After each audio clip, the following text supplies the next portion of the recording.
Hey everyone! As you're likely already aware, the commercial real estate transaction market is going through a choppy cycle right now. The headwinds were largely spawned by the Federal Reserve's aggressive rate hikes and the potential for a recession ahead. Even though commercial real estate transaction activity in the first half of 2022 was strong, in fact, it was the most active first half on record, the second half of 2022 lost momentum quickly, and that's carrying into 2023. As I've mentioned, the slowdown was largely a result of the Federal Reserve's aggressive rate hikes last summer. Rates went up by 300 basis points in 140 days between June and November, and that slowed the market dramatically. While it's easy to simply say interest rates shaped the market, there are other forces in play.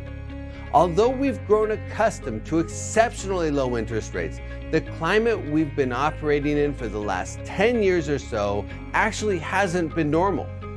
As I mentioned in previous videos, the 10-year Treasury's long-term average is in the mid 5% range. Over the 10-year span from 2012 until the middle of 2022, the 10-year ranged from about 0.5% to the mid 3% range. That allowed investors to leverage the low cost of debt into some fantastic investment opportunities. As rates went up fast, investors had a hard time getting deals to pencil using their old models. But I have to say, investors tend to be very innovative once they adapt to a new playing field.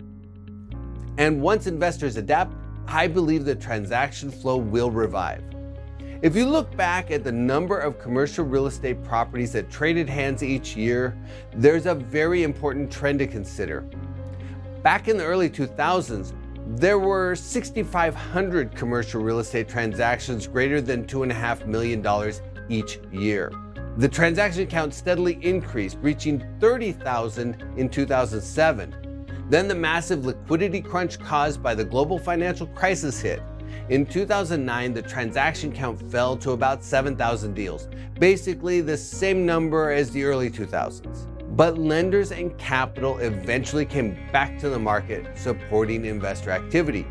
In 2015, there were about 34,000 commercial real estate transactions, and in 2018 and 19, the count reached 35,000 deals. Then the pandemic hit in 2020, and sales dropped by about 23% to 28,000 deals. That was a steep drop, but there were still more than 4 times as many deals in 2020 as there were in 2000 or in 2009.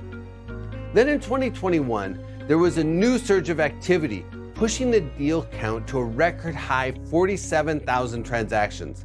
And in 2022, largely because of the rate hikes, the transaction count retrenched about 20% to about 37,000 commercial real estate transactions over $2.5 million. But here's my point. Last year, there were 5 times as many commercial real estate transactions as there were 20 years ago. And that's the result of major changes in the industry. It's about more than just interest rates.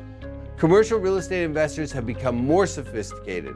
The data and information available to commercial real estate investors has improved, and the liquidity of commercial real estate has increased significantly. But I think the biggest change is the nature of the capital coming into the space. The sector has broadened beyond REITs and institutions and ultra-wealthy private investors. Today, equity funds, syndicators, and even crowdsourced investment platforms have bolstered the flow of capital into commercial real estate. The combination of these forces have made commercial real estate more mainstream. The sector has matured. Despite higher interest rates, commercial real estate investment activity will likely continue to climb in the years ahead. But 2 things need to happen before the flow of capital is once again unlocked. First, the market needs increased stability and clarity on both interest rates and the economy. And second, the price discovery process has to play out and prices need to stabilize. Both of those things could happen in 2023, reviving the flow of capital into commercial real estate and boosting transaction activity. The many advantages of commercial real estate have become more accessible to a broader range of investors, and that will drive the expansion of the sector. Commercial real estate investment activity has steadily grown, and that's unlikely to be stopped by interest rates that rise and fall over time. Long-term momentum and the maturation of the sector will be an important consideration for investors who keep their eyes on the horizon.